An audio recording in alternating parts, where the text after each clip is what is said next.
Erasmus še ena napeta etapa, leteli od začetka do konca, dvakrat si poskušal s pobegom, kako je bilo? Ja, pač danes smo vedeli, da ali bo šel beg zelo sproščeno od štarta, ali pa bo spet en naporen dan, da se bo cel dan v bistvu krojil beg.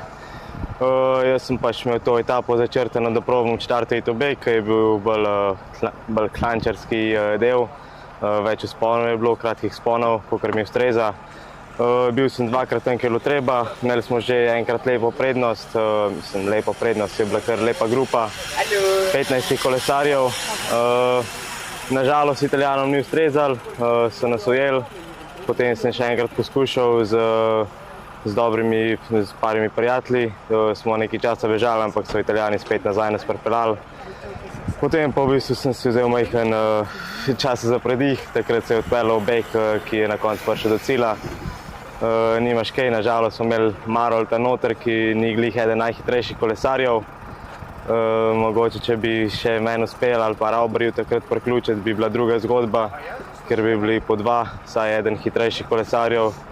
Ampak ja, gremo dan za dnem, vsi kolesarji so bolj pečeni, kar to nam seveda bolj ustreza, tako da se mi zdi, da smo lahko še vsem zadovoljni, nismo spustili begov, bili smo tam, dirkali smo, na koncu se držali kot ekipa, to je pa tudi važno za nadaljno dirkanje. Zelo lepa okolica, si jo kaj opazoval?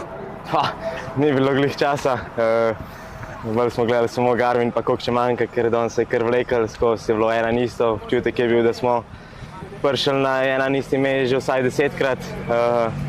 Se mi zdela, da je današnja etapa še daljša, kakor pa včerajšnja, čeprav je bilo včeraj skoraj 200 km, ampak ja, niso bile slabe ceste, to je važno.